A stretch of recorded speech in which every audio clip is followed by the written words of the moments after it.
It's the hand speed and the short punches of Benitez that are winning the day.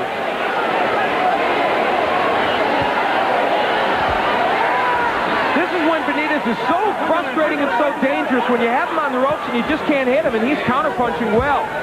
We'll be right back with more boxing from...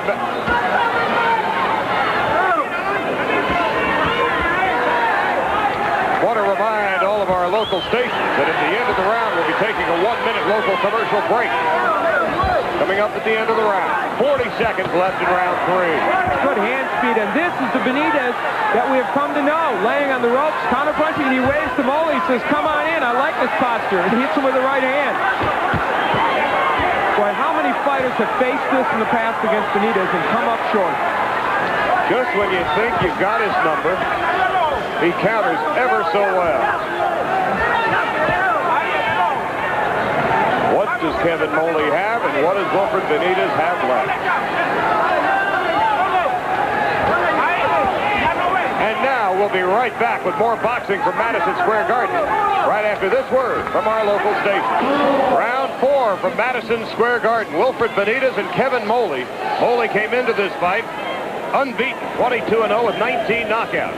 But he has never fought a fighter with the experience of Wilfred Benitez. And that experience is beginning to show a real telltale sign here, Al. Moley's still getting in some good right hands, but you're right. Benitez, because of his skill at slipping punches, is making Kevin miss a lot and then making him pay. Benitez is unblemished. Moley was cut in the second round over the right eye.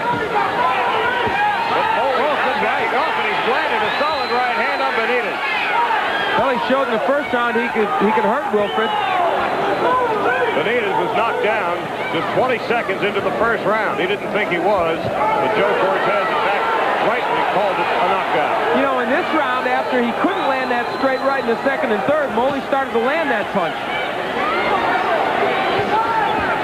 Benitez has spent the better part of this fight camped in one corner or another and countering out of that corner.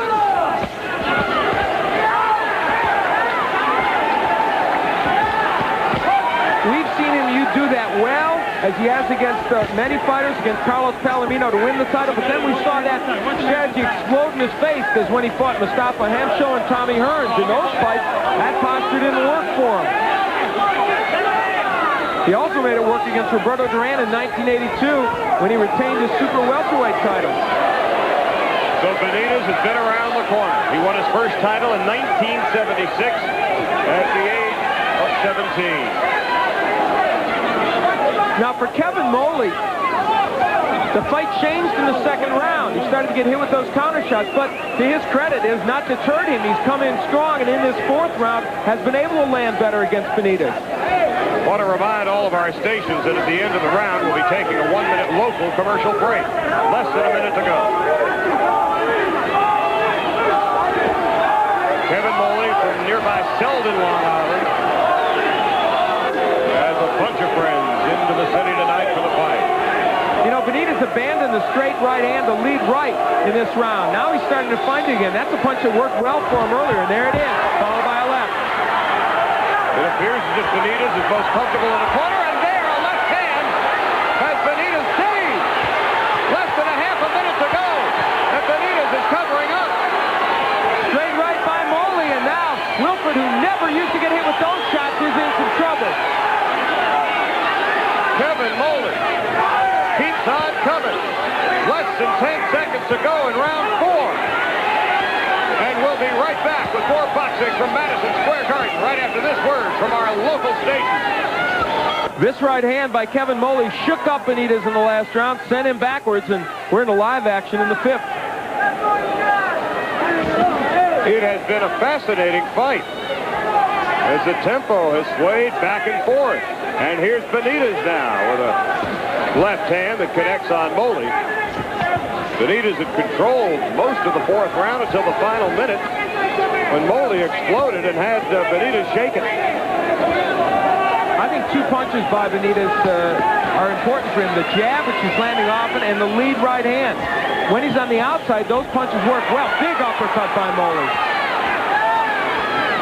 Moley has not been landing consistently, but when he does, he certainly gets Benitez's attention. Come on, punch out, let's go, punch out. Good overhand right hand by Kevin Moley. You know, as this fight wears on, we have to ask ourselves, Benitez himself admits he has not always been the most dedicated trainer for fights. How well did he train for this one? After all those wars in the last 10 years, can he get himself in tip-top shape? And Moley, a very young 22 who really hasn't been through much, so we'll see if the later rounds benefit Moley. And how much does Wilfred Benitez really want to be back, or how much does he have to be back financially? Well, that's the word, of course, that he's here because he needs money badly. Has had tax problems, bad financial investment. Oh, and there's a solid right hand by Benitez. But he shows us he still has a good right. Yes. Halfway through round 5. Fairly well an even fight throughout. The lead right hand by Benitez, I'll tell you, that has been a very good weapon. And I think he's almost been a little economical in using it. Especially over the jab of Moley, which by and large has been a little bit of a lazy jab. Moley showing no signs of intimidation whatsoever against the far more experienced Wilfred Benitez. This is his first big fight for Kevin Moley. Well, what could better have happened for him than knocking Benitez down in the first round to give himself some confidence? But I give him credit because Benitez turned things around in the second and third, and I think it was some good mental toughness by Moley that allowed him to get back in. A glancing right hand by Benitez doing no damage. Well, it's an excellent round and a close one. A lot of swelling and, around the right eye and the bad cut, but they've done a great job in the corner of controlling that cut. That cut was open in the second round. And that corner goes to work immediately after the bell. It doesn't stop until the next bell sounds.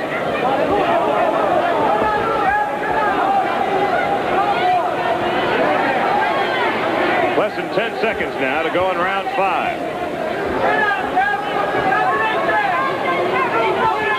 And that is the end of the 5th round. We are halfway through at Madison Square Garden in a fight that is pretty well even. Teddy, give him the water. Don't worry about it. Kevin Moley's corner working overtime on that right eye, Al. Nothing. Now listen, the only thing you're doing wrong, the only time he hits you is when you wait in front too long and he hits you with the right hand. Only because you waited too long. Give me the water, Jim. When you don't wait in front, you do fine. Now when you're in front, give a jab. Didn't you hit him a good hook? All right.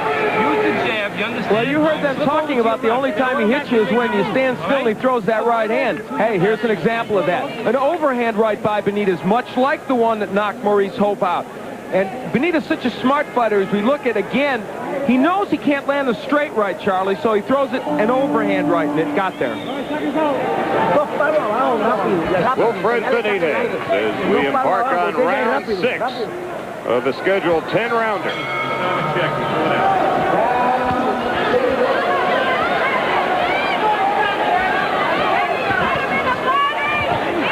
And once again, Benitez scores with a right.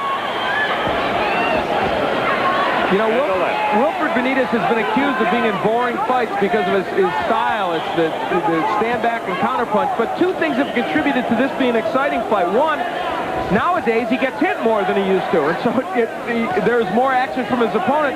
And secondly, he is landing very effectively against Kevin Moley.